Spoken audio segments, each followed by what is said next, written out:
I'm a Minnesota Twins fan. Can you tell?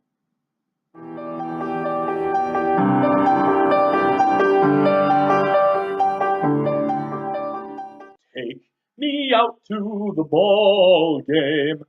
All right, if you don't want to hear me sing the rest of that song, well, you're in luck. I stopped singing. But if you do, come with me to a baseball game sometime. And at the seventh inning stretch, we'll sing that song at the top of our lungs together. It'll be great.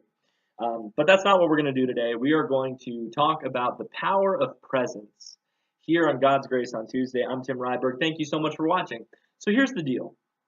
And I'm not talking about like presences and gifts. I'm talking about being there for somebody, right?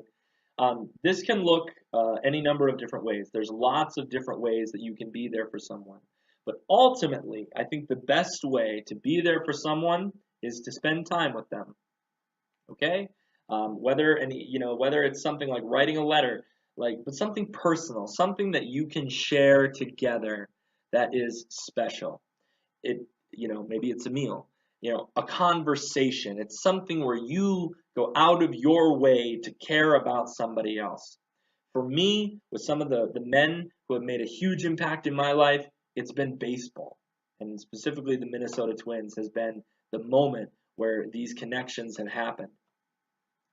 The first thing is example, is my dad.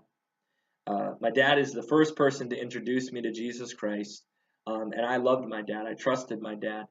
He was a great dad. I'm very blessed to have a father who really does a great job of loving his sons and daughter. My dad is a great dad. My mom is a great mom. But one of the ways that my dad really bonded with us was through Minnesota Twins baseball games.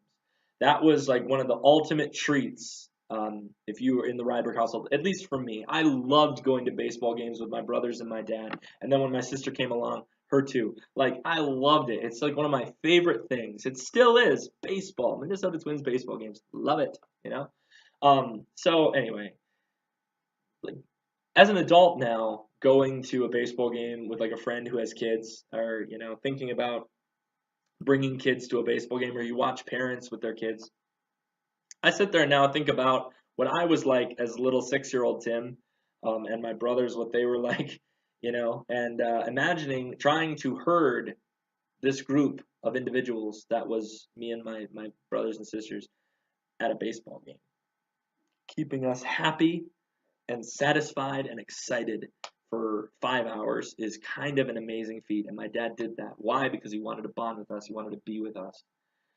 So yeah, that's kind of amazing. And those are memories that I'll never forget. And honestly, those are things that led to the total trust when my dad was like, Tim, do you know Jesus Christ?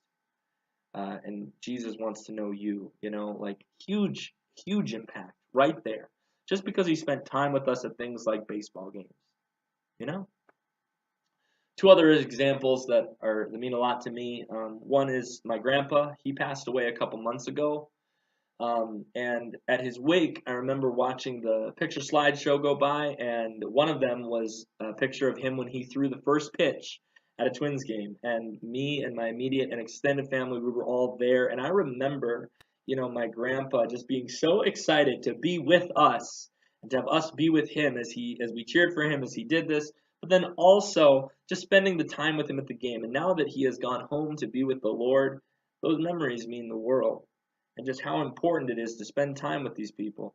Another example of this, all too recently, my godfather Tom passed away, and I couldn't go to his wake or funeral, and I was kind of bummed out about that. But I was thinking about some of the last times I saw Tom, and the third to the last time I ever saw Tom was at my bachelor party last summer. My little brother Jonathan knows how much I love the Twins, so we set up a Twins game during the bachelor party, like party day, and he invited Tom, and Tom came. Tom spent the whole time with us. He came and had dinner with us, and it was like in the opposite direction of where he lived, and he made the trip.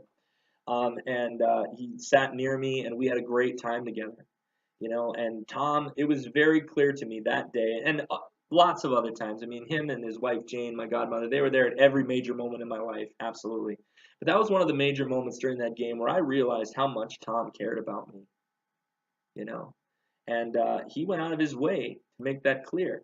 And now that he is at home, in heaven with Jesus, it blows my mind to think that I have the opportunity.